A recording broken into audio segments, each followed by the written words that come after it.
श्री वल्लभाधीश की जय। श्री श्याम सुंदर श्री यमुने महारानी जी की जय। श्री गिरिराज धरण की जय। श्री भागवत प्रतिपद मणिवरम भावम सुभूषिता मूर्ति श्री वल्लभाभिधान स्तनस्तु निज दासस्य सौभाग्य। पुष्टि मार्गीय सर्वज्ञ करुणा रसस पूरित श्रेष्ठ फल प्रदाता च तस्मै श्री गुरुवे नमः। वाला वल्लभीजनों, पुनः आप सर्वने मारा स्नेह शब्द जय श्री कृष्ण। प्रियजनों, आना पूर्वना सत्संगમાં આપણે દીનતા વિષય અંતર્ગત આપણે સમજવાનો પ્રયત્ન કર્યો હતો। દીનતા એ મનનું એક દ્યોતક છે। પ્રભુની પ્રસન્નતા માટે આપણા ભીતરમાં રહેલા પ્રેમની અંદર ભાવનાઓને ભીજવી અને બહુ જ સુંદર કોમળતાથી કરુણાથી પ્રભુના દાસ છે એ પ્રકારના ભાવોને આપણે ચર્વણ કરી સમજવાનો પ્રયત્ન કર્યો હતો। હાલમાં પરિસ્થિતિ એવી છે, પ્રકૃતિ એટલી પ્રસન્નતાથી ખીલી છે, મલ્હારનું આગમન થઈ ચૂકેલું છે, સુંદર ઘનઘોર બાદલો છાયા છે અને રીમ ઝીમ વરસાદ પડી રહ્યો છે। ત્યારે અને એમાંય વિશેષ કરીને જ્યારે હિંડોળા ઉત્સવનો પ્રારંભ થઈ ચૂક્યો છે, ત્યારે આજના વિષય પર જતા પહેલા જે હિંડોળા જે છે કે જેમ બાહ્ય પ્રકૃતિમાં એટલી બધી પ્રસન્નતા હરિયાળી છાઈ ગઈ છે, જેનાથી પિયુની યાદ સહજતાથી સતાવે। મંદ મંદ શીતલ વાયરો વાતો હોય, સુંદર વાદળો પોતાની ઘટાઓ વરસાવતા હોય અને એ જ્યારે વરસાદની આગમનથી કીર્તન આપણે મલારનું કહે છે, બરસત કારી બદરિયા રીમઝીમ બરસત કારી બદરિયા। તો એ જ્યારે આ પ્રકાર થઈ રહ્યું છે ત્યારે સહજ છે કે પ્રેમીજનના હૃદયમાં એ ઉદ્દીપન ભાવથી પિયુને મળવાની એક તમન્ના, એક ઉત્કંઠતા જાગતી હોય છે। વાલા પ્રિયજનો, એ જ પ્રકારથી આ હિંડોળા ઉત્સવમાં મારા પ્યારીજીને પણ પ્રભુ સાથેની મિલનની આતુરતા અધિકતાઓ સતાવી રહી છે। જેમ હોળીનો ખેલ જે છે, એ હોળી ઉત્સવ જે છે એ પ્રભુનો મનોરથ છે અને આ હિંડોળા ઉત્સવ છે એ મારા પ્યારીજીનો મનોરથ છે।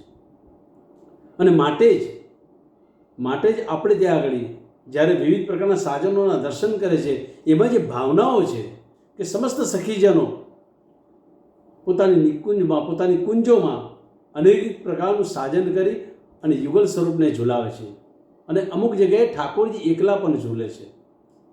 આવો થોડા હિંડોળાના રંચક ભાવનો સ્પર્શ કરી આજના વિષય પર આપણે જઈશું। હિંડોળો શબ્દ જેટલો સુંદર છે કે પ્રેમની સહજતાથી સ્ફુરાયમાન થઈ જાય, એક આપણામાં એક ઉન્માદિત ભાવ પ્રગટ થાય। કારણ કે હિય ડોલા ઇતિ હિંડોલા, વાલા વૈષ્ણવ, હિય ડોલા ઇતિ હિંડોલા। હૈયું ક્યારે ડોલે? હૈયું ક્યારે ડોલે કે પ્રેમનો ભરાવ થયો હોય અને પોતાના પ્રેમીજન, પોતાના પ્રીતમને મળવાની જ્યારે આપણાને પ્રકૃતિના વાતાવરણથી આપણા ભાવમાં વૃદ્ધિ થઈ આવે, એવા સુંદર આહ્લાદક વાતાવરણમાં જ્યારે પોતાના પ્રિયતમને મળવાની ઝંખના થાય ત્યારે હૈયું ડોલવા લાગે। એક ભાવ એ આવે।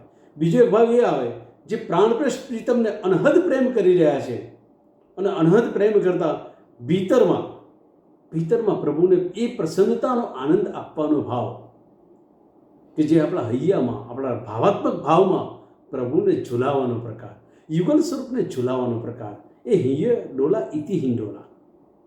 ઠીક છે, પ્રાચીન સમયમાં હિંડોલાના પ્રકારો, પ્રાચીન સમયમાં 4 સ્તંભના હિંડોલા આવતા હતા અને અત્યારે પ્રવર્તમાન સમયમાં 2 સ્તંભના હિંડોલા બધે હોય છે।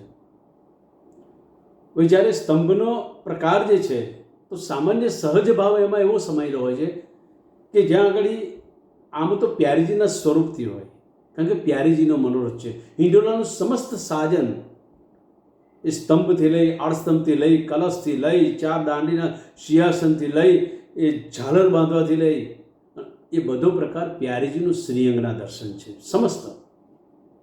પરંતુ મહાત્મય પ્રકારથી જોવા જઈએ તો મહાત્મય પ્રકારમાં 3 સ્તંભ, 2 ઊભા સ્તંભ, એક આડો સ્તંભ આવે છે. તો એક ચંદ્રાવલીજીના ભાવથી આવે છે, એક લલિતાજીના ભાવથી આવે છે, અને આડો છે વિશાખાજીના ભાવથી આવે છે. આ પ્રકારનો આવે છે. અને 4 જે દાંડીમાં જે પ્રભુ સિંહાસન પર બિરાજી રહ્યા છે એ 4 યુથાધિપતિના પ્રકારથી આવે છે. કારણ કે પ્રભુ જ્યાં બિરાજે છે, વાલો જ્યાં બિરાજે છે, અને જો એની સાથે મારા વલ્લભના રસને જો સંકલિત કરીને સમજવાનો પ્રયત્ન કરું તો રાસસ્ત્રી ભાવ પૂરિત વિગ્રહ સર્વોત્તમજીમાં શ્રી ગુસાઈજી પ્રભુ ચરણે આપશ્રીની નામલીલા પ્રગટ કરી છે કે રાસસ્ત્રી ભાવ પૂરિત વિગ્રહ. તો પુષ્ટિમાનમાં રાસસ્ત્રી કોણ છે? રાસસ્ત્રી 4 જ છે. એક શ્રી સ્વામિનીજી નિત્ય સિદ્ધા, એક શ્રી ચંદ્રાવલીજી, એક શ્રી કુમારિકાનું યુથ, અને એક શ્રી યમુનાજી. આ 4 યુથાધિપતિ છે એ રાસની સ્ત્રીઓ છે. રાસસ્ત્રી ભાવ એ રાસની જે 4 સ્ત્રીઓ છે એમની ભીતરમાં બિરાજતો જે તાપાત્મક ભાવ છે એનાથી વિગ્રહિત મારા વલ્લભ છે. એ 4 યુથાધિપતિના હૃદયના ભીતરમાં બિરાજતો જે તાપાત્મક ભાવ છે એ રાસસ્ત્રી ભાવ પૂરિત વિગ્રહ એનાથી વિગ્રહિત છે, વેષ્ટિત છે. એની સાથે બીજી એક વાત પણ જોડી લો કે જ્યારે આપણે શ્રી આચાર્ય શ્રી મહાપ્રભુજીના જ્યારે પ્રાગટ્ય થયા છે અને જે અગ્નિકુંડમાં અગ્નિ ચારે તરફ અગ્નિ છે અને મધ્યમાં છે, તો ત્યાં પછી મહાપ્રભુજી મારા જેવા તુચ્છ વૈષ્ણવ એવા દર્શન કરાવે કે વાલા આપશ્રીનું મૂળ સ્વરૂપ ક્યાં છે? તો એ તાપાત્મક જે પ્રકાર, કારણ કે એ તાપ કેવો છે? શીતલાત્મક તાપ છે. જ્યારે પોતાના પ્રભુ માટેનો જે તાપ હોય ને એ ઉષ્ણ હોય, શીતલાત્મક હોય. એ શીતલાત્મક તાપ છે એ અગ્નિના પ્રકારથી મારે જ્યાં તુચ્છ વૈષ્ણવને એવા દર્શન થાય કે કૃપાનાથ હે પ્રાણવલ્લભ આપ રાષ્ટ્રીય પૂરિત વિગ્રહ જે સ્વરૂપ છે એ પ્રકારથી મૂળ સ્વરૂપ આપનું પ્રાદુર્ભાવ થયો છે. તો એ પ્રકારથી જ્યારે વાત કરું 4 દાંડી, 4 યુથાધિપતિના ભાવ છે, એની મધ્યમાં બિરાજતું યુગલ સ્વરૂપ સિંહાસન પર બિરાજે છે. આ પ્રકારની ભાવના છે. નંદાલયમાં પ્રકાર છે તો જે ઝાલર આવે છે એ ઝાલર શ્રી યશોદાજીના સાડીના ભાવથી આવે છે. જે ચમરી આવે છે એ ચમરી આવે છે જો નંદાલયમાં હોય તો એ યશોદાજીના ભાવથી આવે છે. પરંતુ નિકુંજની વાત આવે તો નિકુંજમાં સમસ્ત શ્રીઅંગ હિંડોળાનું સાજન મારા પ્યારીજીનું સમસ્ત શ્રીઅંગના સ્વરૂપો છે. એ શ્રીઅંગના સ્વરૂપો કયા પ્રકારે છે હું સામાન્ય વાત કરીશ કે જે બે સ્તંભને આધાર જે આપી રહ્યા છે, જે 2 સ્તંભને આધાર આપી રહ્યા છે એ આપશ્રીના ચનારવિંદ છે. ઊભા જે સ્તંભ છે એ પ્યારીજીના શ્રીહસ્ત છે. જે કલશ આવે છે એ મારા પ્યારીજીના કુચ કલશો છે, પુરોહિતનો પ્રદેશ છે. અને જે આપશ્રીનું જે ચમરી આપણે બાંધીએ છીએ એ મારા પ્યારીજીની ચોટી છે. અને જે પ્રકારથી પ્રભુ આનંદાત્મક પ્રકારથી જે બિરાજ છે, ત્યાં યશોદાજીની ગોદીમાં બિરાજે છે, પરંતુ ત્યાં તો સિંહાસન, બહુ રસાત્મક ભાવ છે સિંહાસનનો, એ ભાવથી પ્રભુ બિરાજે છે. અને જ્યાં આપશ્રીની જે ઝાલર છે એ મારા પ્યારીજી ધારેલી ચોલી છે. એ પ્રકારના આખા સમસ્ત ભાવ તો બધા ઘણા બધા સુંદર છે એમાં, ઠીક છે. પરંતુ અર્વાચીનમાં 4 સ્તંભ, વર્તમાન પરિસ્થિતિમાં સમસ્ત હવેલીઓમાં 2 સ્તંભના હિંડોળા આવતા હોય છે. તો એ અને જ્યારે આપણે ત્યાં આગળ હિંડોળા ઝૂલવાના મુખ્ય 4 સ્થાન છે અને આમ પ્રભુના 6 સ્થાન કુંજમાં પણ છે. 4 સ્થાન શ્રી ગોવર્ધન પર્વત ઉપર ઝૂલે છે, યમુના પુલિન પર ઝૂલે છે, વૃંદાવનમાં ઝૂલે છે, અને આપ કુંજમાં ઝૂલો છો શ્રી ઠાકોરજી. આ પ્રકારથી પ્રભુની લીલા છે. હવે કુંજમાં હોય તો કુંજમાં 6 પ્રકારને જે છે તે મુખ્યત્વે એ સખીજનોના ભાવથી ત્યાં અનેકવિધ પ્રકારની લીલાઓ સખીઓએ પ્રભુને ઝૂલાયા છે. એ ઝૂલાના પ્રકારમાં એક તો ગોવર્ધન પર્વત ઉપર ઝૂલે છે કુંજમાં, પછી કરહેલામાં ઝૂલે છે, સંકેતવનમાં ઝૂલે છે, આજનું ઘરમાં ઝૂલે છે, વૃંદાવનમાં ઝૂલે છે, અને કામવનમાં ઝૂલે છે શ્રીકુંડ ઉપર. આ 6 સ્થાન કુંજના છે. જ્યારે આજનો ઘર હતો ને ત્યાં તો બહુ સુંદર લીલા થઈ હતી. એક રૂનકી ને ઝુનકી 2 સખીઓ હતી. તો સખીઓનો મનોરથ થયો યુગલ સ્વરૂપને ઝૂલાવવાનો. આમ તો આપશ્રીને વિનંતી કરી યુગલ સ્વરૂપ તત્ક્ષણ આજ્ઞા આપી અને પધારે ન. તો એક સખી ગઈ રાધાજી પાસે, એક સખી ગઈ કૃષ્ણ પાસે. કૃષ્ણ પાસે સખી ગઈ અને કીધું કે મહારાજ આપણે પ્યારીજી યાદ કરે છે, પ્યારીજી બોલાવે છે. અને પેલી પ્યારીજી પાસે ગઈ હતી એ પ્રભુ બોલાવે છે, અને બંનેનું એ મિસ કરી અને પોતાની કુંજમાં બોલાવે છે. અને ત્યાં યુગલ સ્વરૂપ ને ઝૂલાવે છે. હવે ઝૂલવાના પ્રકારમાં જ્યારે આવે છે, પ્રસન્નતા વ્યાપે છે, આપણા સખીજનો મનોરથ છે, અને જ્યારે ઠાકોરજી પ્યારીજી બિરાજે છે તો પ્રભુ પ્રથમ ઝૂલાવે છે. તો પ્રભુ એટલા નટખટ છે, રસ ચુચાત છે, ચતુર શિરોમણી છે કે પ્યારીજીનો પ્રેમનો રસ કેવી રીતે લૂંટવો એ એમને આવડે છે. એટલે પ્યારીજીને હિંડોલામાં બિરાજમાન કરાય અને જોટા દેવા માંડ્યા. હવે જોટા એ પ્રકારથી દે, એટલા બધા ઊંચા કે જોરથી પ્યારીજીને ઝૂલાવે. એટલે પ્યારીજી ભયભીત થયા. પ્યારીજી હિંડોલામાં ભયભીત થયા જ્યારે ઝૂલાવે છે. તો તે વખતે ઠાકોરજી ભયભીત થયા એટલે ઠાકોરજી સીધા હિંડોલામાં બિરાજ્યા. જેવા બિરાજ્યા એવા પ્યારીજી આલિંગનબદ્ધ થઈ ગયા શ્રી ઠાકોરજી. અને ઠાકોરજી તો આ જ જોઈતું હતું, નહીં તો આપ શ્રીનું માન મનાઈ થાકી જાય. ત્યારે પ્યારીજીના શ્રીઅંગના સ્પર્શ અને પ્યારીજી સાથે આશ્લેષ આલિંગનબદ્ધતા મળે છે. એ પ્રેમ ન્યછાર કરવાનો એક પ્રકાર રીતે થતો હોય છે. એ લીલા પ્રભુ કરવી હતી તો પ્રભુને તો જોઈતું હતું અને પ્રભુએ ચતુરતા વાપરી હતી. ઠીક છે, હવે તો દરેક જગ્યાએ અલગ અલગ પ્રકારની લીલાઓ છે. જો નાથદ્વારમાં પણ હિંડોલા થાય છે, ત્યાં પણ શ્રી ગોવર્ધન ધરણ હિંડોલે ઝૂલે છે, પરંતુ એ અને આપણે ત્યાં એમાં થોડોક ફરક છે ઝૂલવાના પ્રકાર. કારણ કે નાથદ્વારમાં નિકુંજ નાયક બિરાજે છે. નાથદ્વારમાં નિકુંજ નાયક બિરાજે છે અને ત્યાં આગળ જે ઝૂલવાનો પ્રકાર છે તો ત્યાં પ્રભુ મદન મોહનજી અને બાલકૃષ્ણલાલજી ઝૂલે છે. મદન મોહનજીને વેણુજી હિંડોલામાં જ ધરવામાં આવે છે, કારણ કે કામને મોહિત કરવા વેણુજી છે, અન્યથા નથી ધરાવતા, તો હિંડોલામાં ધરાવે છે. તો એ યુગલ એ મદન મોહનજી અને શ્રી બાલકૃષ્ણલાલજીને ઝૂલાવે અને ત્યાં આગળ ભોગ સમયે ઝૂલાવવામાં આવે છે. અને જ્યાં આપણે નંદાલયમાં ઝૂલે છે, આપણા નંદાલયમાં તો સંધ્યા પછી ઝૂલે, કારણ કે શ્રી ઠાકોરજી ગૌચારણ લીલા કરવા પધાર્યા હોય અને અનેકવિધ સખ્યોના મનોરથ હોય છે. એમની કુંજોમાં ઝૂલીને પાછા આવે, એમની કુંજોમાં ઝૂલીને આવે. જ્યારે ગૈયાઓને ચરાઈને સાયંકાલે પધારે અને સંધ્યા સમયે આપ દૈયાને આરોગ્યા પછી એટલે સંધ્યા આરતી પછી શયનમાં શ્રી ઠાકોરજીને યશોદાજી પોતાના ભાવથી ઠાકોરજીને ઝૂલાવે છે. આપણી હવેલીમાં નંદાલયનો ભાવ છે, આપણા ઘરમાં નિકુંજનો ભાવ છે, કારણ કે આપણે સખીજન છે.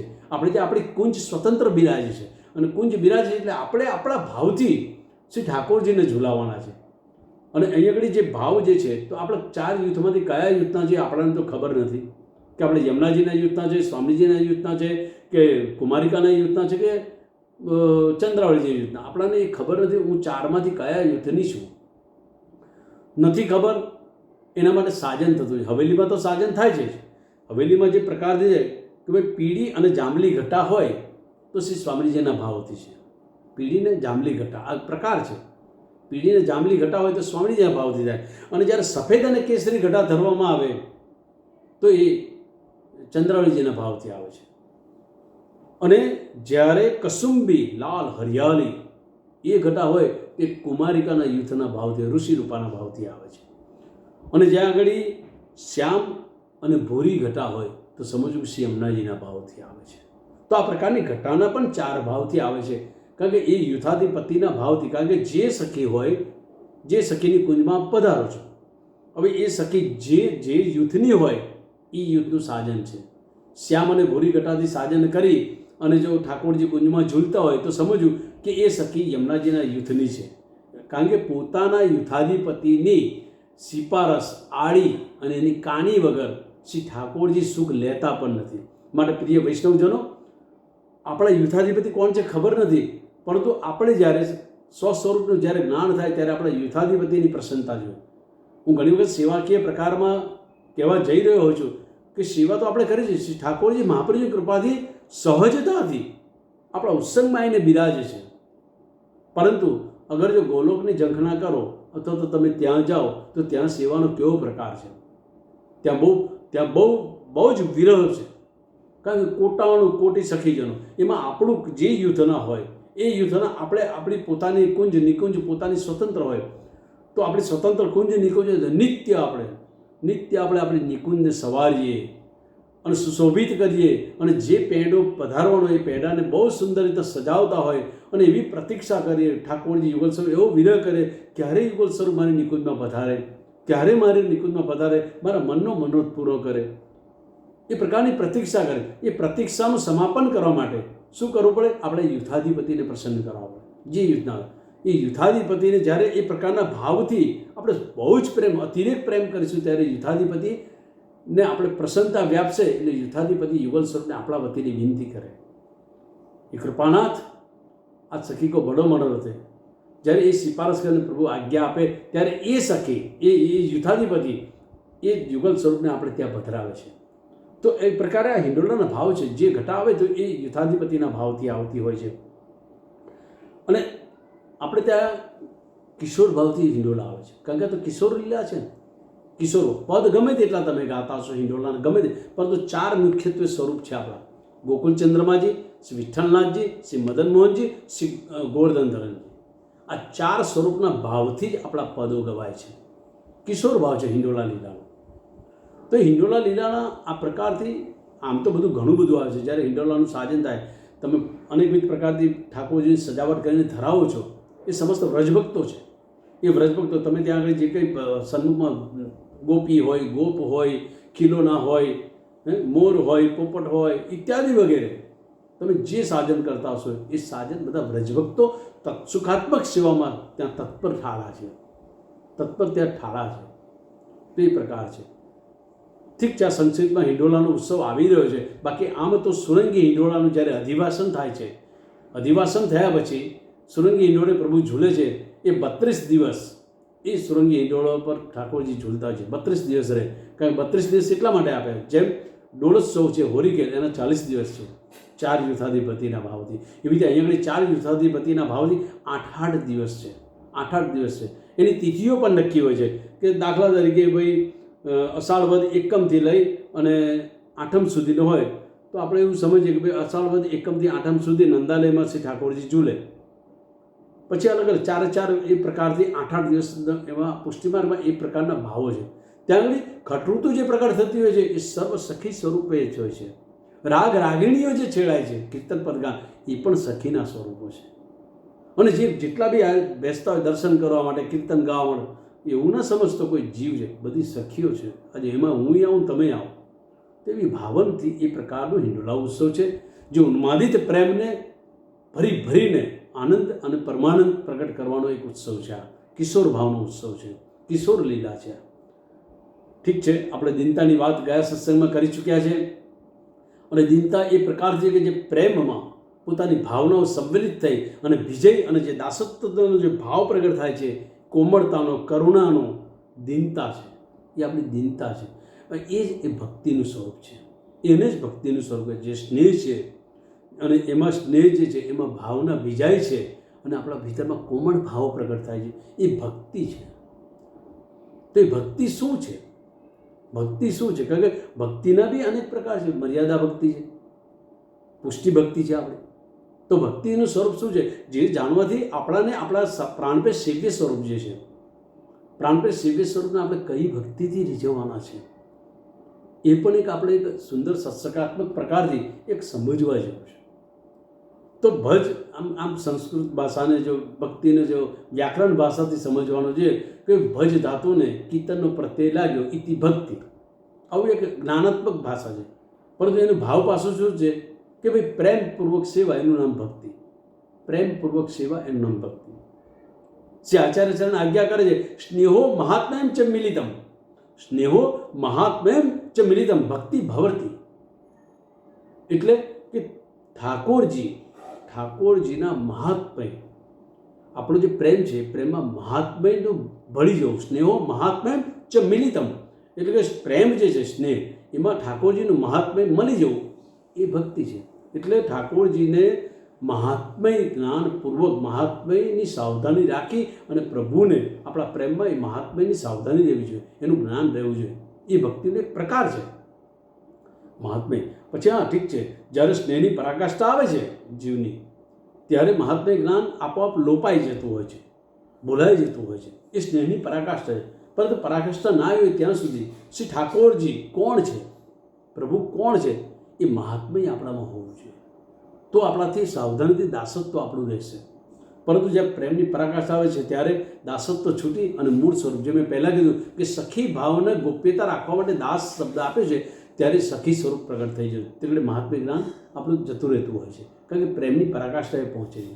કારણ કે મહાત્મ્ય જ્ઞાન પૂર્વસ્તુ સુદ્રઢ, શ્રી આચાર્ય જણાવે કે મહાત્મ્ય જ્ઞાન પૂર્વસ્તુ સુદ્રઢ સ્નેહો ભક્તિ રતી.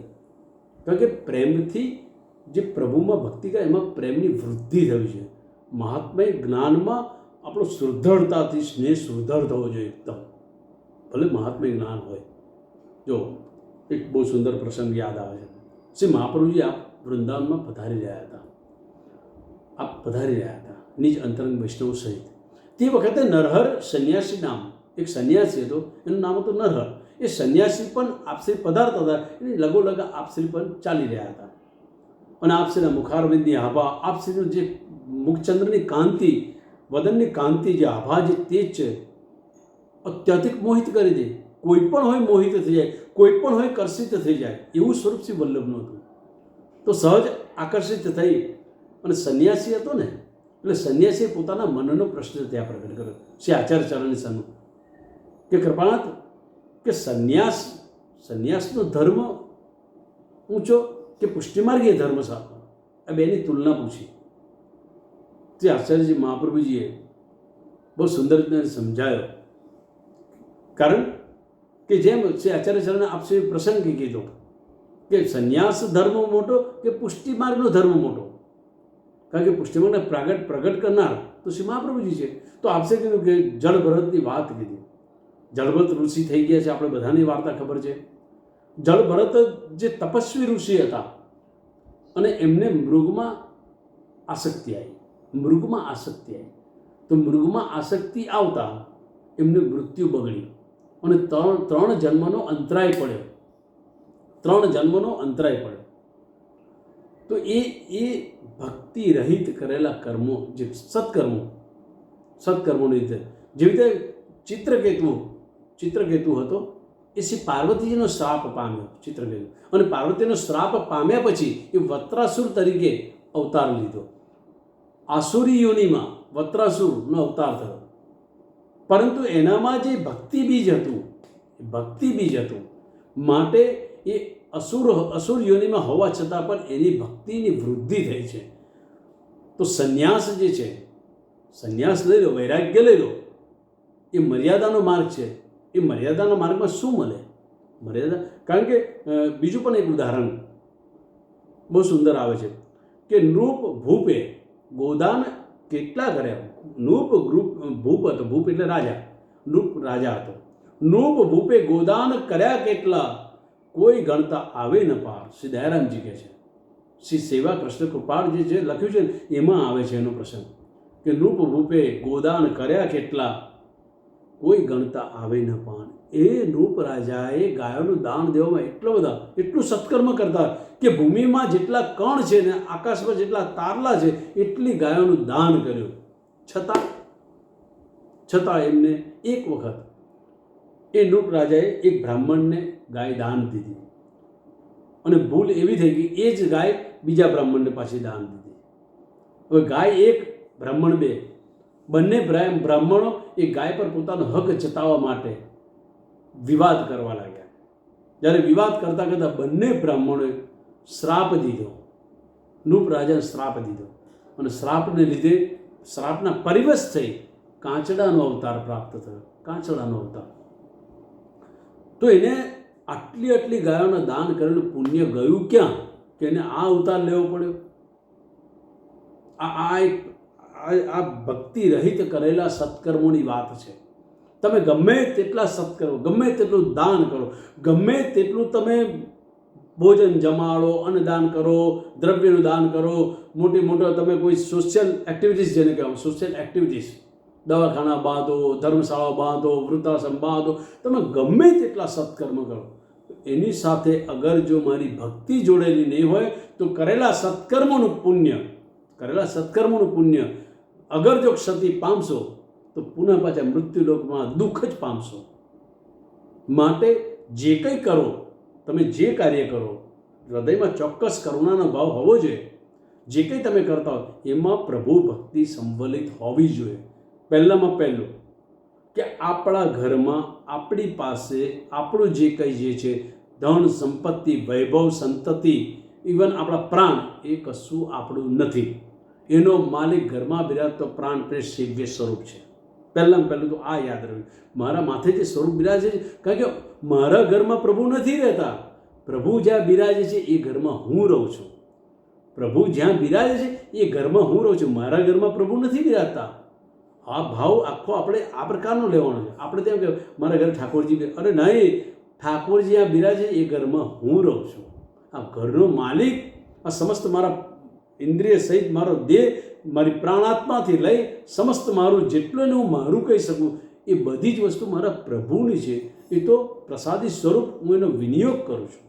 માટે ક્યાંય કોઈ પણ સત્કર્મ કરવા જતા હોય તો પ્રભુની પહેલાં આજ્ઞા લેવી, પ્રભુને વિનંતી કરી તમારે ઘરમાંથી કંઈક આપવું છે, ચાહે ગમે ત્યાં આપતા હોય, તમારે આપવું હોય તો ઘરમાં બિરાજતા ઠાકોરજીની પહેલાં આજ્ઞા લઈ લો, એને વિનંતી કરો.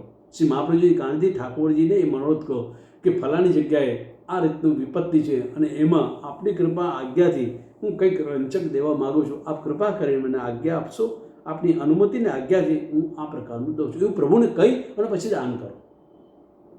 તો એ ભક્તિ સંવલિત તમારા સત્કર્મ થશે. અગર ભક્તિ સંવલિત સત્કર્મ નહીં હોય તો જેવું આ નૃપ રાજાને થયું, આ જળભરતને થયું, આ ચિત્રકેતુને થયું, એવું આપણા થાય. શ્રી આચાર્ય ચરણ એ કારણ કે ભક્તિના માર્ગ તો ગીતાજીમાં બતાવે, જ્ઞાન માર્ગની ભક્તિ, કર્મ માર્ગની ભક્તિ. પ્રભુને પ્રાપ્ત કરવાના 3 માર્ગ બતાવ્યા, જ્ઞાન, કર્મ અને ભક્તિ, 3. હવે તમે જ્ઞાન પ્રાપ્ત કરીને બી પ્રભુ પ્રાપ્તિ કરી શકો અને કર્મથી પણ પ્રભુ પ્રાપ્ત કરે, પરંતુ ભક્તિથી પ્રભુ પ્રાપ્ત કરવાની એક વાત અનોખી છે, નિરાળી છે, બહુ સુંદર છે, બહુ સુંદર છે. કયા પ્રકારે?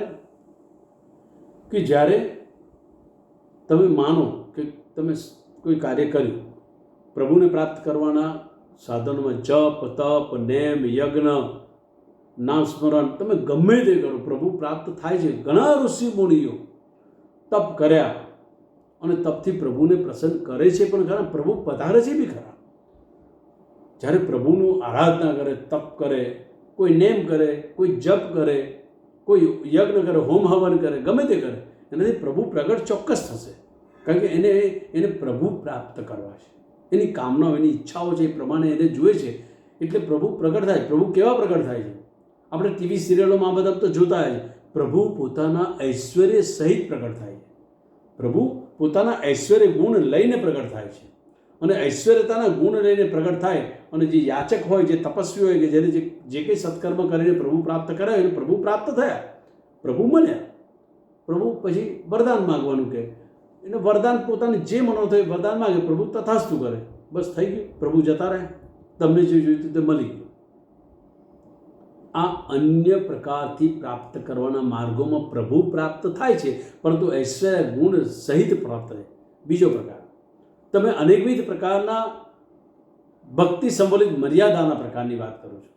ભક્તિ સંવલિત તમારો પ્રેમ છે, બધું છે, પરંતુ મર્યાદા પ્રકારની સકામ ભક્તિ, તમારા પુણ્ય એકત્રિત થયા છે, તમે સત્કર્મ કર્યા છે, તમે ઘણું બધું કર્યું, તમારા જેટલા બી પુણ્ય સત્કર્મો એનું સિંચન થયું, એ સિંચિત થયેલા પુણ્ય સત્કર્મોને પ્રતાપે તમને કદાચ વૈકુંઠ મળે કે સ્વર્ગ મળી ગયું, પ્રભુ પ્રાપ્ત થાય, તમે વાસ કર્યો, અહર્નિશ પ્રભુ મારે વૈકુંઠ, તો એ ક્યાં સુધી?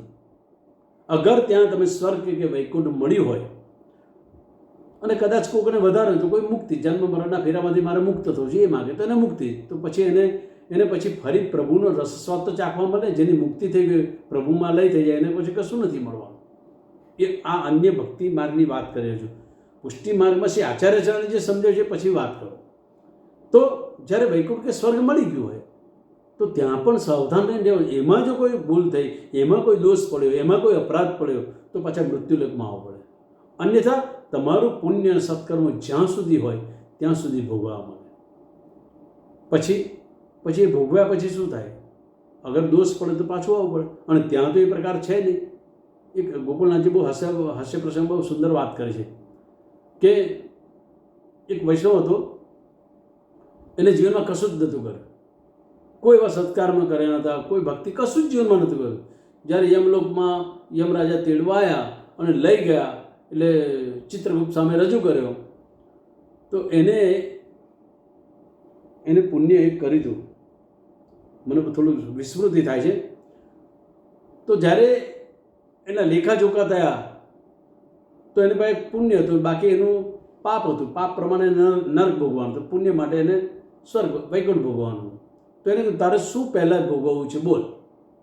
ચતુર હતો, એને કહ્યું મારે પુણ્ય ભોગવવું છે. તો કે ગાયનું પૂંછડું પકડ, જ્યાં સુધી તારું પુણ્ય છે ત્યાં સુધી તને લઈ જશે, પછી એ પૂરું થઈ જશે એટલે પાછું તારે નર્ક યાતના ભોગવવાના, તારા પાપ છે નર્ક યાતના ભોગવવાના છે. એને પૂંછડું પકડ્યું અને જઈને વૈકુંઠ સુધી પહોંચ્યો. વૈકુંઠ સુધી પહોંચ્યા પછી એના ભાગ્ય એવા હશે કે વિષ્ણુ ભગવાનની સવારી પસાર થઈ રહી હતી. એટલે વિષ્ણુ ભગવાનની સવારી પસાર થતી હતી તે વખતે વૈષ્ણવરાજે કીધું એ ભાઈએ કે પાહીમામ પાહીમામ પાહીમામ બૂમ પાડે. પાહીમામ એટલે મને બચાવો, કારણ કે નર્ક યાતના મારે હવે પાછું નથી જવું, અહીંયા આવ્યો છો. આ પ્રશ્નોત્તરી કરી વિષ્ણુ ભગવાને કે આપ છો ભગવત સ્વરૂપ? તો કે હા. આપે જે ગ્રંથો લખ્યા છે? તો કે હા. તો કે આપે એમાં એવું કીધું કે જેને એકવાર મારા દર્શન થાય એને ફરી પછી પુનઃ નર્ક યાતના ભોગવીને? તો કે હા. પછી એને દંડવત કરે. તો પછી હવે મારે જવાનું છે ને, મેં બસ અહીંયા જ વાસ કરીશ, એટલે મારે મૃત્યુલોકમાં નર્ક યાતના મારે નથી. હવે એક હાસ્ય પ્રસંગ કીધું, વાત એમાં બહુ ઘેરી છે ગોકુલનાથજી કીધું. પરંતુ જે હું કહેવા જઈ રહ્યો છું કે ભક્તિ રહિત કરેલા સત્કર્મ સદકાર્યો અથવા તો સેવા, ચાલો આપણી સેવા ક્રિયાત્મક, મેં પહેલાંના સત્સંગ ક્રિયાત્મક ન થાય, સ્નેહ સંવલિત દીનતા ભાવથી સુદૃઢ પ્રેમની સુદૃઢતા દ્રઢતા હોય છે, એ પ્રકારથી પ્રભુને લાલ લડાવે. ક્રિયાત્મક સેવા કરશો, આપણાની મહાપ્રભુની કહાનીથી આપણે કરીશું, આપણું બધું અંગીકાર થશે. પણ તમે ક્રિયાત્મક કરશો તો પ્રભુ જે છે, તમારા જે હૃદય ઝંખે છે એ તમને નહીં મળે. તો એ પ્રકારથી આ મર્યાદા, પરંતુ શ્રી આચાર્ય, કારણ કે કૃષ્ણની ભક્તિ કેવી છે, એક જગ્યાએ દયારામજી બોલશે, શ્રી કૃષ્ણની ભક્તિ અંક છે, બીજા બધા સાધન સર્વશૂન્ય. શ્રી કૃષ્ણની ભક્તિ અંક છે, બીજા સાધન સર્વશૂન્ય. જેમ શૂન્ય હોય એ એકડા આગળ તમે જેટલા લગાડો તે શૂન્યની કિંમત વધી જતી હોય છે. 1 લગાડો તો 10, 2 લગાડો તો 100, 3 લગાડો તો 1000, આ પ્રકારથી 4 લગાડો 10,000, 5 લગાડો તો લાખ. આ પ્રકારથી એની શૂન્યની કિંમત વધે. કેમ વધે? એકડાને. અગર એકડો ના હોય અને બાકીના શૂન્ય ગમે તેટલા હોય, શું કામનું? એ શૂન્ય જ રહે છે. તો શ્રી કૃષ્ણની ભક્તિ અંક છે, બીજા સાધન સર્વશૂન્ય. માટે જે કંઈ કરીએ એ પ્રભુને સંબલિત રાખીને કરવાની વાત. એક પ્રકારથી તો આ એક સમજવા જેવું છે. અને વિશેષ કરીને અગર સમજવું પુષ્ટિ માર્ગ, પુષ્ટિ ભક્તિ આવે સમજ, આ ભક્તિ થોડીક સમજ્યા આપણે, પુષ્ટિ ભક્તિ સમજવી છે કે મહાત્મ્ય જ્ઞાન આપણાને આચાર્ય ચરણ આજ્ઞા કરે કે મહાત્મ્ય જ્ઞાન ઉપાધિ રહિત, મહાત્મ્ય જ્ઞાન આદિ ઉપાધિ રહિત સાક્ષાત ધર્મી સ્વરૂપમાં પરાયણતા, અને જે સુદૃઢ જ્ઞાન જે છે એ સુદૃઢ જ્ઞાનથી અધિક સ્નેહ, એટલે કે પ્રભુના મહાત્મ્યના જ્ઞાન જે છે આપણી પાસે એનાથી પણ અધિક પ્રેમ હોવો જોઈએ. અને એ પ્રકારથી અતિશય સર્વાધિક સ્નેહની જ્યારે થયો હોય ત્યારે ભક્તિનું સ્વરૂપ પ્રગટ થતું હોય છે. મહાત્મ્ય જ્ઞાન વગેરે જેટલું પણ હોય એની ઉપાધિ રહિત પ્રેમની પરાકાષ્ઠાની વાત કરે છે આચાર્યજન. શુદ્ધ પુષ્ટિ ભક્તિ કોને કહેવાય? કે આમ ભક્તિ જોવા જાઓ તો મર્યાદામાં પણ ભક્તિના પ્રકાર છે. શ્રી રામચંદ્રજીને યાદ કરો, મર્યાદા પુરુષોત્તમ. તો સબરી શું કરતી હતી વનમાં? સબરી નિત્ય રામચંદ્રજીની પ્રતીક્ષા કરતી, નિર્વિકારી, નિષ્કામી, નિરપેક્ષ, કોઈ પણ જાતની આશા રહી, કેવળ શુદ્ધ પ્રેમ પ્રગટ કરતી હતી. અને જે લાવે પોતાના ફળ બોર ને ચાકીને રોજ પ્રભુ માટે મૂકી રાખે, હા મારા રામચંદ્રજી પધારશે. અને જે પેંડો તેને સવારીને તૈયાર રાખતી હતી, એ પેંડો એટલે રસ્તો, એ રસ્તાને બહુ સ્વચ્છતાથી સવારી અને પ્રતીક્ષા કરે. તો રામચંદ્રજી એના હેઠા બહુ આરોગ્ય છે. અરે પેલો કેવટે શું કર્યું હતું? કેવળ નિતાંત હૃદયનો નિખાલસ, નિર્વિકારી, નિષ્કામી પ્રેમ હતો કે રામચંદ્રજીને નાવ માગીને ત્યારે પગ પખારવાનું કીધું. ધન્ય થઈ ગયું. આપણા કૃષ્ણ ભગવાન, આપણે ઠાકોરજી કૃષ્ણ ભગવાને શું કર્યું? દુર્યોધનના મેવા, તમે જો દુર્યોધનના મેવા છોડી અને વિદુરની ભાજી આરોગવા ગયા. પ્રેમની અધિકતા છે. પ્રભુ પ્રેમ દેખે છે. અને ત્યાં આરોગવા તો ગયા, પરંતુ ત્યાં પણ કેવો પ્રભુએ પ્રકાર કર્યો, એ ભાજીમાં કેવો સુંદર સ્વાદ સંવલિત કરીને આરોગાયા છે. આ પ્રકાર બી છે. અરે આપણે ત્યાં ગોપ સખાઓ જે હતા એ સખાઓ સાથે પ્રભુ છાકલીલા કરી છે. ઠાકોરજી છાકલીલા કરી. અને એક કટોરી છાશ પર ઠાકોરજી નૃત્ય કર્યું, ગોપી નચવતી હતી, ઠાકોરજી નાચ્યા પણ છે પ્રભુ. તો એ પ્રેમ છે. એટલે જે મહાત્મ્ય જ્ઞાન આદિ ઉપાધિ રહિત, એટલે કે ઠાકોરજી કોણ છે તેને ઐશ્વર્યતાનું જે જ્ઞાન હોય. કારણ કે એની પહેલાં આ એક પદ આપણે કહે છે, કૈસે ઉઠાઈ લ્યો ગિરિધર ગિરિવર, કૈસે ઉઠાઈ લ્યો ગિરિવર. જ્યારે ઠાકોરજી લીલા કરે કે કાન કુંવર કે કર કલ્લો પર, કાન કુંવર કે કર પલ્લો પર માનો ગોવર્ધન નૃત્ય કરે. જ્યારે ઇન્દ્રની અતિવૃષ્ટિ થઈ અને સમસ્ત પ્રજાને બચાવવું હતું તો શ્રી ઠાકોરજીએ ગિરિરાજજીને ધારણ કર્યા. ઠીક છે, ધારણ કેવી રીતે કરાય એ લીલા આખી અલગ છે, કારણ કે એમાં નગ નામની મુદ્રિકા બિરાજતી હતી. એ વિસ્તાર આપણે નથી કરતા કેવી રીતે ગિરિરાજજી ધારણ કરે. પરંતુ તે વખતે જે ગોપ સખાઓ હતા બધા, તો એમને થયું કે નંદબાવનો લાલો અમારો કનૈયો એકલો આ ઉઠાવે છે, લાવો અમે પણ મદદ કરીએ. એ મદદ કરવાની ઈચ્છાથી પોતપોતાના લાકડીના ટેકા ત્યાં આગળ ગિરિરાજજીની નીચે ધરવા ગયા. તો ઠાકોરજી સહજ ચેષ્ટા કરી, કુતૂહલ કરે, બધા ભયભીત થઈ ગયા. તો એ ભાવ, તો તે ઘડીએ એમને સર્વને આ કોઈ સામાન્ય બાલક નથી, આ કોઈ સામાન્ય બાલક, આ સાક્ષાત ભગવાન છે, આવો ભાવ ઉદ્ભવિત થયો હતો.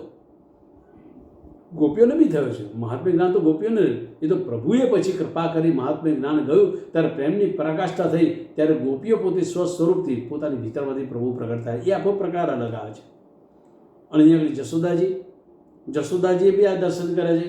સર ગિરિરાજજી ધારણ કરે ત્યારે જશોદાજી મહતારી, કર ચાંપત મહતારી.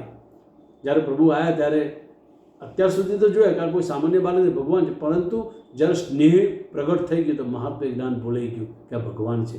એને તો લાલા તું ગિરિરાજજી ધારણ કર્યો છે, તારું કર એટલે હાથ બહુ દુખતો છે, લાવ હું તને ચંપી કરી દઉં. અને પછી જશોદાજી એની બલૈયા આલે છે, ઠાકોરજી બલૈયા આલે છે.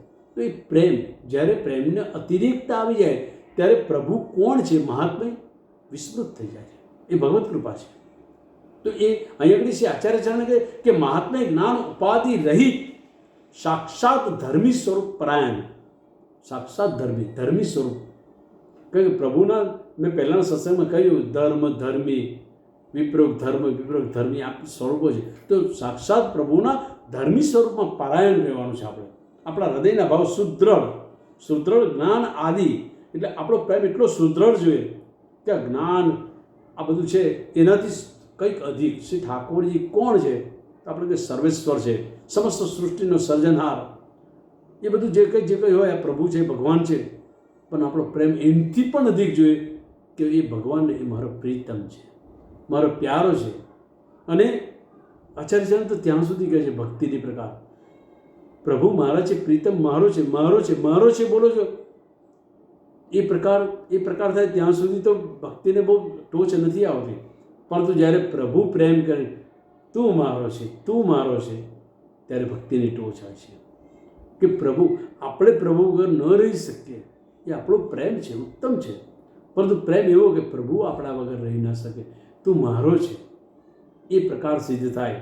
જેને એવું કહેવામાં આવે, જે પ્યારીજી પંચાક્ષર પ્રગટ કરે તો હું અત્યારે એ તો બોલી ન શકું, પરંતુ એ પંચાક્ષરનો જે ભાવ છે, એ ભાવ જે છે, તો એ ભાવ જ્યારે સામેથી પ્રગટ થાય કે ભાઈ આ પ્રકારથી જે પ્રકાર એને શુદ્ધ, બહુ ભક્તિની બહુ સુંદર ટોચની વાત કરે છે. બાકી પ્રભુ ક્યાં? પ્રભુ તો બધાને મળ્યા છે અને પ્રભુ મળવા સહજ છે. પ્રભુ મળે એને શું કરવાનું? પ્રભુ મળી જાય, ચાલો ઠાકોરજી મળી ગયા, શું કરશો? પ્રભુ મળી ગયા, ઠાકોરજી મળી ગયા, શું કરશો તમે? ઠાકોરજી તમે શું કરશો? શું? કારણ કે આપણે એક તો અવિદ્યાથી ભરેલા, આપણાને પ્રભુ સાથે પ્રીત કરે એ તો એ કરાવે તો થાય, બાકી પ્રેમનો સાગર છે અને આપણે ચમચી લઈને ઊભા છે. ઠાકોરજી દેશે તો કેટલો ચમચી જેટલું હાલશે, કારણ કે આપણી પાત્રતા નથી. આ પાત્રતા સિદ્ધ કરવા માટેના જો સત્સંગ કરીએ છીએ, પાત્રતા સિદ્ધ કરવા માટે દીનતા જોઈએ, પ્રેમ જોઈએ, સુદૃઢ પ્રેમ જોઈએ. પછી મહાત્મ્ય જ્ઞાન જરૂરી છે.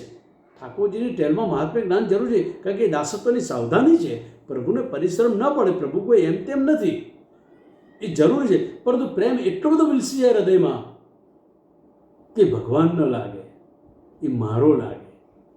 અને મારો એટલે અધિકાર આપણો થઈ જાય, આપણો અધિકાર થઈ જાય. એ આપણો અધિકાર થાય ત્યાં સુધી મહાપ્રભુજી કે ત્યાં સુધી તો ઠીક છે, પરંતુ મહાપ્રભુજી હૃદયના ભાવથી કે પ્રભુનો અધિકાર આપણા પર જોઈએ, ઠાકોરજીનો અધિકાર આપણા પર જ્યારે થઈ જાય ત્યારે સમજો કે ભક્તિ પુષ્ટિમાર્ગની ભક્તિની ટોચ છે. બાકી ધ્રુવજી હતા, દયારામજી બહુ સુંદર કહે છે, ધ્રુવજીને હા ક્યાં હતું વય, ક્યાં હતું સુદામાને ધન, કુબ્જાને ક્યાં હતું રૂપ, અને ઉગ્રસેનને ક્યાં હતું પુરુષાતન. દયારામજી કૃષ્ણ સેવા કૃપાળમાં કહે છે કે ધ્રુવજીને ક્યાં હતું વય. ધ્રુવજીને 5 વર્ષે પ્રભુ મળ્યા છે, 5 વર્ષની વયે મળ્યા છે. એનું વય કઈ જોયું છે, 5 વર્ષે પ્રભુ મળ્યા. ક્યાં હતું સુદામાને ધન, સુદામા કે ધનિક થોડું તો ક્યાં હતું ધન, તો બી પ્રભુ તો મળ્યા ને, ઠાકોરજી તો મળ્યા ને. કુબ્જા ત્રિભંગી હતી તો એને પ્રભુ મળ્યા. ઉગ્રસેનમાં પુરુષાતન એવું નહોતું છતાં એને મળ્યા છે. તો પ્રભુ પ્રાપ્ત થવા સહજ છે. અને જ્યારે પ્રભુ પ્રાપ્ત થઈ પણ જાય તો પ્રભુ, મેં પહેલાં કહ્યું કે ઐશ્વર્ય ગુણ સહિતના પ્રભુ પ્રાપ્ત થાય. હવે પુષ્ટિમાર્ગના દૈવીજીવ, પુષ્ટિમાર્ગની સખી, પુષ્ટિમાર્ગની ગોપીને એ પ્રભુ ન ખપે, એ પ્રભુ ન ખપે. ઐશ્વર્ય સહિતના ઠાકોરજી બિરાજે તો એ ન ખપે, કારણ કે એમાં ઐશ્વર્ય છે, એ ભગવાનપણું આવે છે.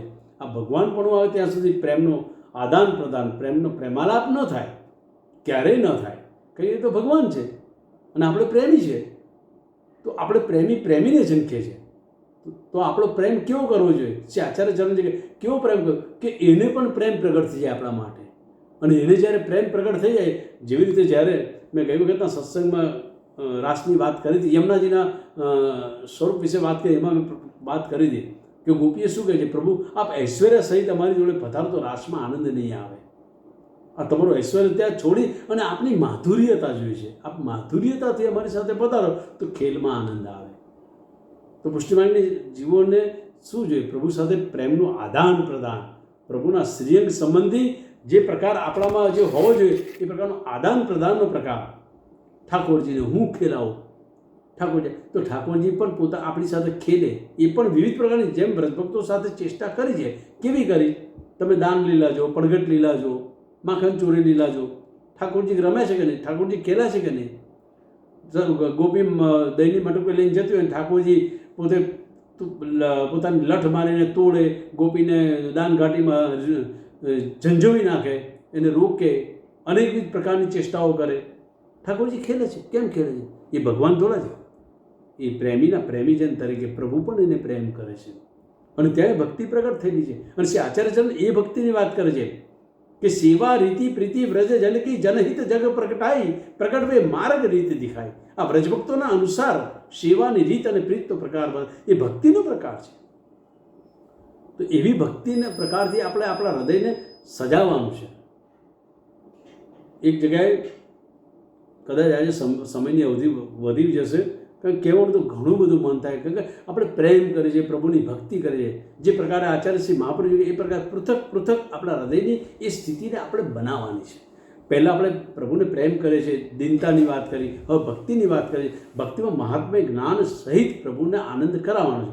અને બીજી વાત એ મેં કરી કે જીવનનો એક એક શ્વાસ લઈએ, એ જે કંઈ સત્કર્મો કરે, જે કંઈ કરો, એમાં પ્રભુની ભક્તિને સંવલિત કરી જીવનને જીવવાનું છે. કારણ કે આ જીવન પર અને આ જીવ પર અધિકાર કેવળ પ્રભુનો છે, મારો નથી, મારા ઠાકોરજીનો છે. એના ઘરમાં હું રહું છું, મારા ઘરમાં એ નથી રહ્યો, એના ઘરમાં હું રહું છું.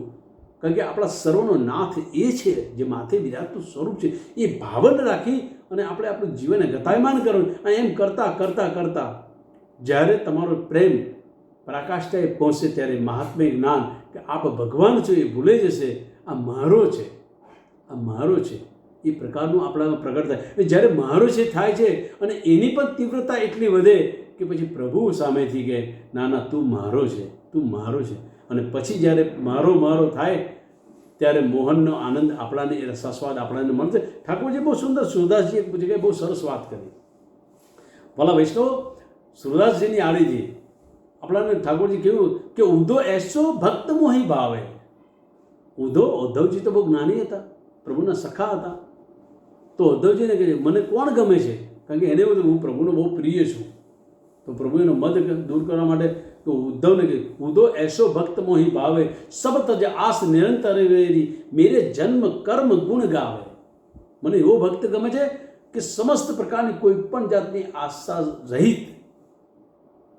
રહિત નિષ્કામ નિર્વિકારી, આ શબ્દ મારા હૃદયમાં એટલે રમ્યા કરે છે કે પ્રભુને આ બધું ગમે છે.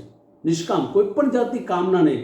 સબત જ આસ નિરંતર મેરે જન્મ કર્મ ગુણ ગાવે. એટલે કે ઠાકોરજીના પ્રાગટ્યથી લઈ ઠાકોરજી જે લીલાઓ કરે છે બસ એની વડાઈ કર્યા કરે, એની વડાઈ કરે. પ્રભુના પ્રાગટ્યથી લઈ ઠેઠ સુધી પ્રભુ જે લીલાઓ કરી એની સતત વડાઈ કરવાવાળો એવો ભક્ત મને ગમે. કથની કરત નિરંતર મેરી સેવા મેં ચિત્ત લાવે. કથની એટલે ભગવદ્ ગુણાનુવાદ, કે મારી કથની એટલે મારી ગુણાનુવાદ નિરંતર મારા ગુણાનુવાદમાં મસ્ત રહે, મદ રહે, મધોસીથી નશીલો રહે અને પ્રભુમાં સેવામાં એનું ચિત્ત સદાય લાગેલું રહે. સેવામાં ચિત્ત લાવે, ચેતસ્થ પ્રવણમ સેવા.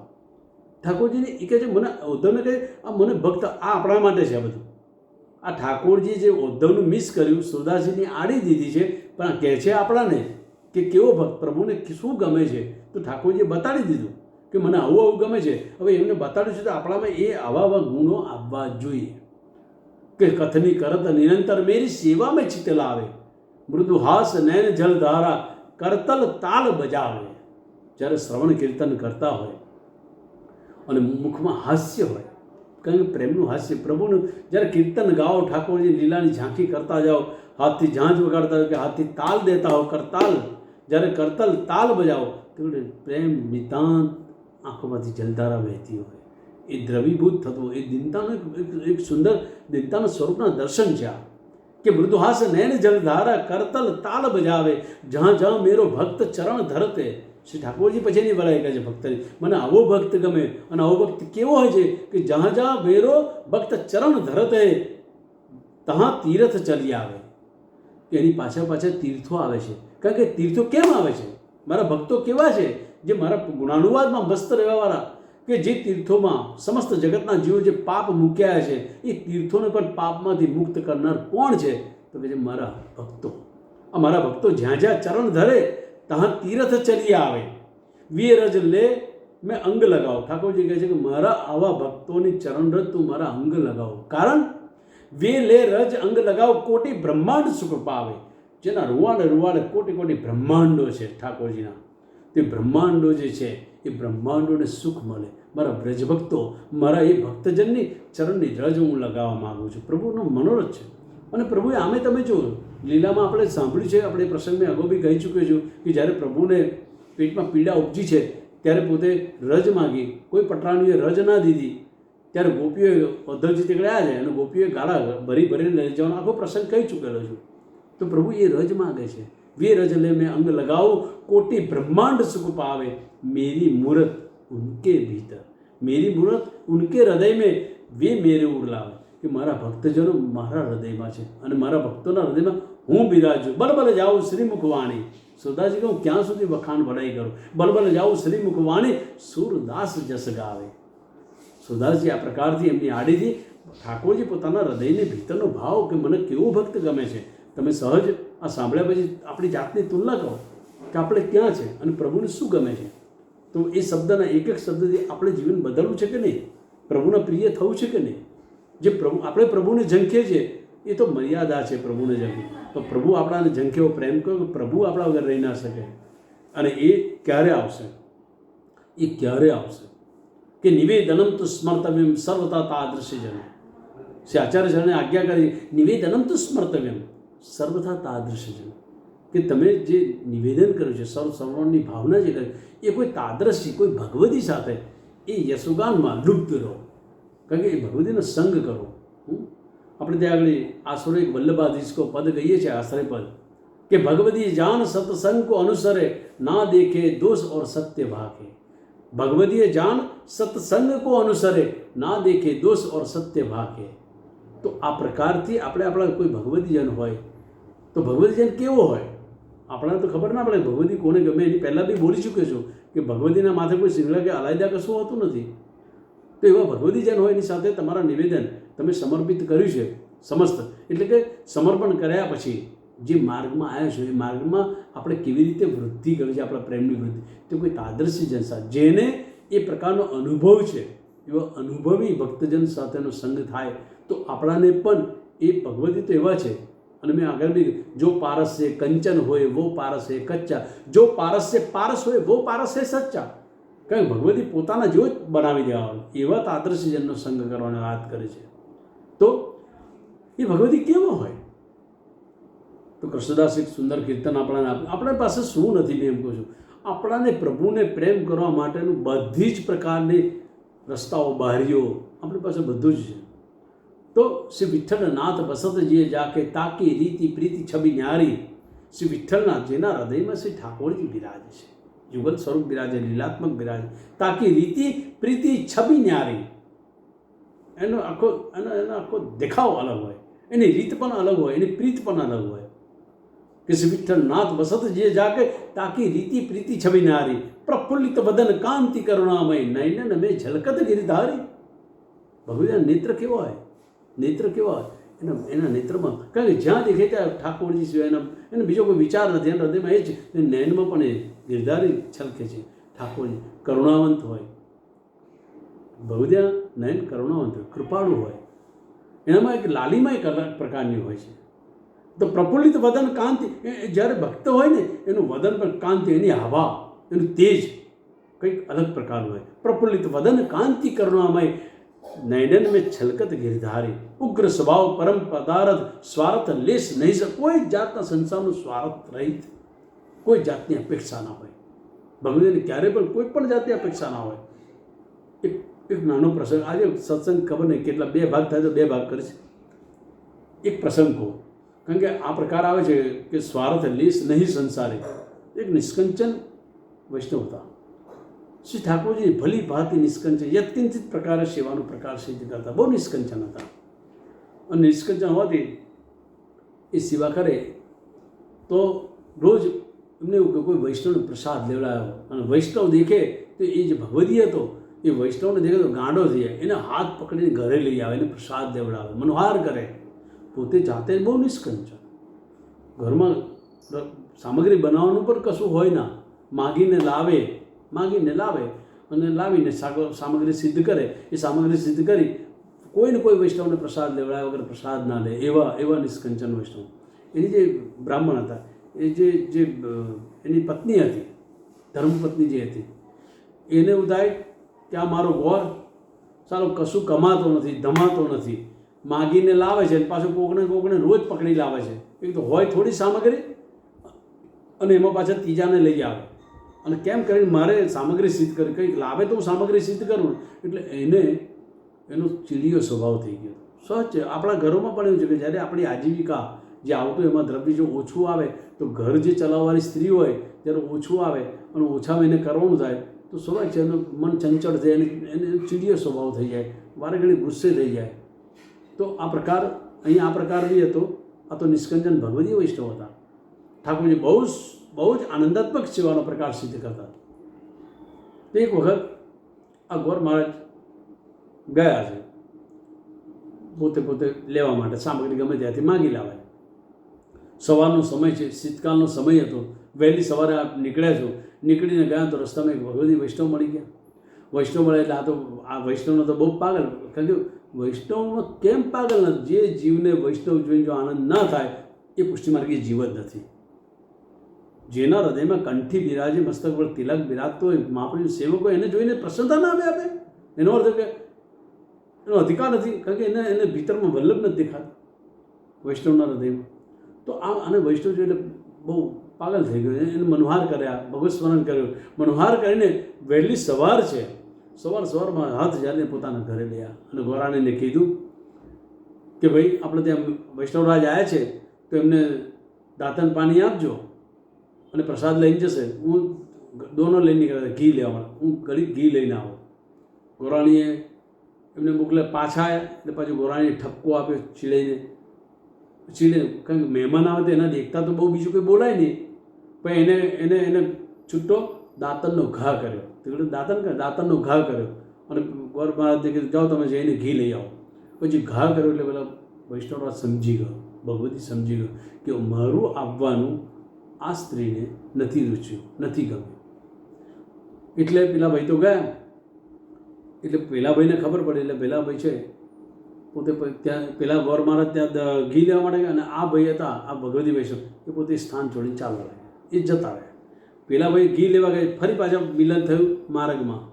એટલે એને થયું, અરે રે તમે કેમ પાછા પ્રસાદ લીધા વગર મારે ત્યાંથી જવાનું જ નથી? તો કે ના, મોકો નહીં સુહાય. ભગવતી એટલો એક જ શબ્દ, મોકો નહીં સુહાય. તોય મનોહાર કરીને પાછા લઈ આવ્યા. પાછા લઈ એટલે થોડો ખ્યાલ તો પેલા બ્રાહ્મણ વૈષ્ણવને આવી ગયો કે મારી પત્નીએ માનો ન માનો આ ભગવતીનું કંઈ અપમાન કર્યું હશે, પણ વૈષ્ણવને જવા તો દેવા જ નથી. લઈ આવ્યા અને પાછા ગોરાને કીધું કે ભાઈ આ વૈષ્ણવરાજ આવ્યા છે, એમને શીતળ એમને જલ દે સ્નાન કરવા માટે, અને પછી ઠાકોરજી માટે ભોગ સામગ્રી લઈ આવું છું. મૂકી ત્યાં આગળ રાખી અને પાછા ગયા. પાછા ગયા એટલે પેલી જે સ્ત્રી હતી ભાર્યા, એને શીતકાળનો સમય હતો અને ગાગરમાં શીતળ જલ હતું, એના પર સ્નાન કરાવવા. વૈષ્ણવરાજ સમજી ગયા, પણ વૈષ્ણવમાં ધૈર્યતા અને વિવેક બહુ હોય. ભગવતીમાં છે ને વિવેક અને ધૈર્ય બહુ હોય. ધૈર્યતા રાખી અને પુનઃ પાછા પોતે પ્રસ્થાન કરવા ગયા કે આ સ્ત્રીને સુહાતું નથી. ફરી પાછા જ્યારે પેલા સામગ્રી લઈને આવી રહ્યા છે, માર્ગમાં ભેગા થયા એટલે સમજી ગયા કે હવે તો મારી પત્નીએ ખરેખર અપમાન કર્યું છે. અને પેલા વૈષ્ણવ કે વૈષ્ણવ આમ કેમ કરો છો? તો કે ના, મોકો નહીં સુહાવે. બસ એક જ શબ્દ બોલ. પાછા લઈ આવ્યા. પાછા લઈ આવ્યા અને પછી તો વૈષ્ણવનો મનોહાર કરીને પોતે ગયા ને એને સામગ્રીને સિદ્ધ કરી. શ્રી ઠાકોરજીને ભોગ આરોગાવ્યો, ભોગ સરાયો. ભોગ સરાઈ જ્યારે ભોગ સરાઈને બહાર આવ્યો એટલે પાતર કરી. એક બાજુ પેલા બ્રાહ્મણ વૈષ્ણવ બેઠા, એક બાજુ ભગવતી બેઠા અને ગોરાણી અંદર હતા. હવે આટલું બધું અપમાન કર્યું, બહુ ઘોર અપમાન ભગવતીનું કર્યું, છતાં બહુ પ્રસન્નતાથી જ્યારે સામગ્રી, જ્યારે મહાપ્રસાદ લઈ રહ્યા છે, બહુ પ્રસન્નતાથી લઈ રહ્યા છે. ત્યારે વૈષ્ણવ આ કીધેલું, સાંભળેલું, લખેલું, વાંચેલું ક્યારેય ભગવદ નામ અફેર નથી જતું. વહેલા વૈષ્ણવો સમજ પડે કે ન પડે, મને કમને કોઈ સાંભળ્યું હોય, મને કમને કંઈ વાંચ્યું હોય, મને કમને કંઈ લખ્યું હોય, ભગવદ એ કોક વાર તો એ બીજ છે. ખેતરમાં તમે ગયા તો ગમે તેમ છૂટા નાખી દો બી, પણ એ ઉગ્યા વગર તો રહેવાના નથી. દેર સવેર ઉગશે, દેર સવેર. એને સંભાળ નહીં રાખો તો કંઈ નહીં, પણ ગમે ત્યાં પડ્યા છે, ગમે ત્યારે એ બીજમાંથી અંકુરિત થવાનું છે. એમ આ ગોરાણી મહારાજ જ્યારે આ ભગવતી ઘરમાં સત્સંગ નિત્ય થાય, એમના ઘરમાં સત્સંગ કરે બને છે, એટલે એને સત્સંગમાં સાંભળ્યું હતું કે ભગવતી વૈષ્ણવ કેવા હોય.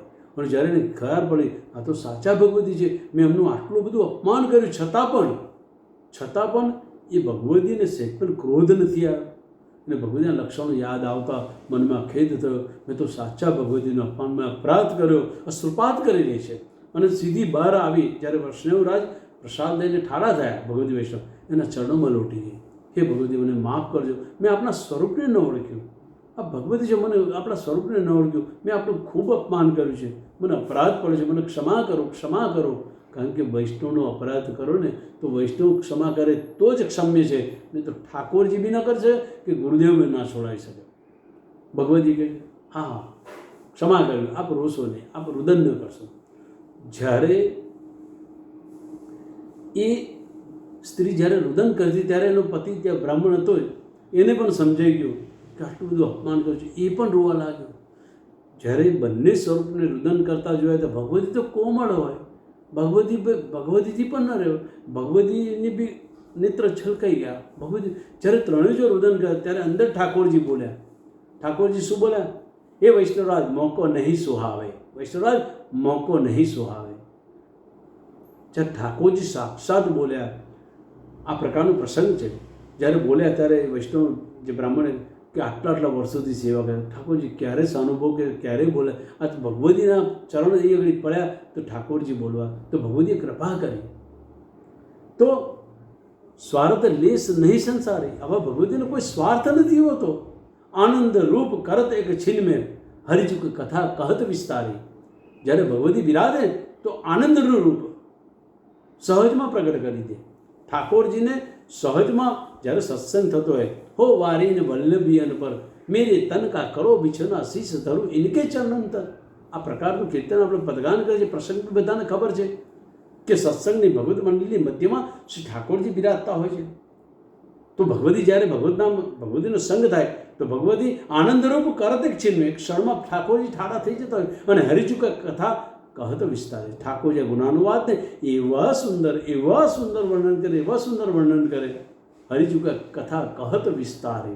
મન ક્રમ એવા ભગવદી હોય ત્યાં, અહીં કૃષ્ણદાસ કહે છે કે આવા ભગવદીના સહજતાથી કીર્તનમાં અનુસંધાનથી ભાવો દેખાય ત્યાં મન ક્રમ વચન તાહી કો સંગ કીજીએ પૈયત વ્રજ યુવતીને સુખકારી. એવા સાથે મન ક્રમ વચનનો સંગ કરો, તાહી કો સંગ કીજીએ. જ્યાં વેખરી વાણી થતી હોય એનો સંગ ન કરાય, એ આપણું બગાડે, એનું તો બગડ્યું હોય પણ આપણું પણ બગાડે. તો એવા ભગવદીઓ હોય બિલકુલ આશા રહિત, નિરપેક્ષ, નિષ્કામી, નિસ્વાર્થી, કેવળ ભગવદ્ ગુણાનુવાદમાં લુપ્ત રહે. બસ ઠાકોરજીનું ગાન ને ઠાકોરજી જે પ્રિય હોય અને વૈષ્ણવ સાથે જે હોય એવા ભગવદીનો સંગ કરવાની વાત. કૃષ્ણદાસ પ્રભુ રસિક શિરોમણી ગુણ નિધાન શ્રી ગોવર્ધન ધારી. આ પ્રકારથી આવા ભગવદી જ્યારે આપણીમાં ભીતરમાં પ્રેમ છે, પ્રેમની ભાવના આપણી ભાવના પ્રેમમાં ભીજવેલી છે, એનાથી દાસત્વતાથી દીનતા પ્રાપ્ત થઈ છે, ભક્તિ ઉજાગર થઈ છે અને ભક્તિ મહાત્મ્ય જ્ઞાનપૂર્વક સાવધાનથી ઠાકોરજી નિત્ય લાલન પાલન આપણે કરી રહ્યા છે. અને પ્રેમ એવો કરો કે પ્રેમને અતિરેકતામાં ભગવાન છે શબ્દ બોલાઈ જાય અને આપ મારો છે. જ્યારે મારો છે તુકારાત્મકતા ભાવ આવે અને એ ભાવથી, કારણ કે જો પેલી ડોકરીની વાર્તા આવે છે આપણે ત્યાં, ડોકરીને ઠાકોરજી એનો એટલો બધો પ્રેમ હતો પણ ઠાકોરજી સાનુભવ બહુ જતા હતા. તો ઠાકોરજી એટલો બધો સાનુભવ જતા કે ઠાકોરજી લાલન સ્વરૂપે એની સૈયામાં લઈને જ પોડતી હતી અને પોડી જતા હતા. ઠાકોરજી નિત્ય ઠાકોરજી સાનુભવ જતાવે, એની ગોદીમાં એની સાથે ખેલે, એની સૈયામાં પોડી ગયા અને ખાટલા નીચે બે બિલાડી લડતી હતી, રાત્રે લડતી હતી. એટલે હવે જો ઠાકોરજી પણ કેવા છે, ભાવને અનુરૂપ થઈ ભક્તને પોતાના રસનું દાન દે છે. તમારો જેવો ભાવ એ તમારા ભાવને અનુરૂપ થઈ જાય છે. અહીં આગળ ઐશ્વર્યતા નથી, અહીં કેવળ શ્રી ઠાકોરજી છે પરંતુ ભગવાન નથી. એનો પોતાનો પ્રેમનું સ્વરૂપ પ્રગટ થયું છે. ત્યારે ઠાકોરજી પોતે મૈયા મોકો બિલ્લી સે બહુ ડર લગે, મોકો મૈયા બિલ્લી સે બહુ ડર લગે, આમ કરીને સૈયામાં જ્યારે આ રીતના ઉદ્ગાર કર્યા છે ઠાકોરજી બોલ્યા. ત્યારે ડોસીએ કહ્યું, અરે લાલા, તું એ પૂતનાને મારી, અગાસુરને મારી, આટલા અસુરોને માર અને બિલાડીથી બીએ છે. તો ઠાકોરજી કીધું, હું તો તારા ભાવને વશ થઈ અને રહ્યો છું. તને ઐશ્વર્યતા હોય કે હું ભગવાન છું એવું તને લાગતું હોય, ત્યાં તિરોધાન થઈ ગયા. પ્રભુ સાનુભવ જતાનું બંધ કર્યું, બોલતા બંધ થઈ ગયા. તો જ્યારે સુદૃઢ પ્રેમ થઈ ગયો હોય અને પ્રેમ થઈ ગયા પછી મહાત્મ્ય જ્ઞાન જો પ્રગટ થઈ જાય તો જે અત્યાર સુધી રસનો અનુભવ કરાવતા હોય, વાલો વાલો મારો, લાલો મારો, મારો પ્રીતમ, જે ભાવમાં તમારો ભાવ સ્થિર થઈ ગયો એ ભાવથી જતન કરતા હોય, એની સાથે ખેલતા હોય, ત્યારે તમને જે હૃદયમાં ગુદગુદી થતી હોય, પ્રસન્નતા વ્યાપતી હોય, તો એ બધો પ્રકારનો સાનુભવ જે જતાવતા હોય, જો મહાત્મ્ય જ્ઞાન આવશે ને એ બધું બંધ થઈ જશે. કારણ ઘણી વખત છે ને આપણા વૈષ્ણવોની પણ ભૂલ થતી હોય છે. ઠાકોરજી આપણને કંઈક જતાવી દે, ઠાકોરજી સાનુભવ જતાવે, ઘણું બધું ઘણું કૌતુક અનેકવિધ એના પ્રકારો હોય છે. તો આપણે બધાને બીજે કહેવા જોઈએ, આજમાં ઠાકોરજી મને આ જતાવે, ઠાકોરજી આવી ઘરમાં લીલા કરે, માં ઠાકોરજીના અમારા ત્યાં આગળ ઠાકોરજી ગયા ત્યાં તો બધા કુમકુમના પગલાં દેખાયા કે મારે આજે જ્યારે ઘણા સાનુભવના પ્રકાર તમે વડાઈ કરી દો. તો ઠાકોરજી વિચાર કરે કે મેં તારા ભાવને વશ થઈ તને સાનુભવ આપું છું, તું બહાર જઈને કહ્યા છે, કારણ કે પ્રગટ કીએ રસ જાય. પુષ્ટિમાર્ગમાં ભક્તિ પ્રગટ કીએ રસ જાય. તમે બહાર પ્રગટ કર્યું, બીજે દિવસે સાનુભવ બંધ થઈ જાય. બહુ સાવધાન રહો મારા વાલા વૈષ્ણવો. કહેવાનું તો ઘણા બધા પ્રસંગો છે, પરંતુ મર્યાદા, આજે સમયની મર્યાદાનું મારાથી ઉલ્લંઘન પણ થઈ ગયું છે. હું ક્ષમાયાતના સાથે આ દીનતાની બાજુમાં જ બિરાજમાન થયેલી મારી ભક્તિ અને મારા ભક્તિનું સ્વરૂપ અને એ ઉજાગર કરવા મારા ભગવતીના યશોગાનને જે કંઈ ભાવો જ પ્રગટ થાય સમસ્ત ભાવો મારા શ્રી ગોવર્ધન ધરણના ચરણમાં સમર્પિત કરી વિનમું છું. અસ્તુ.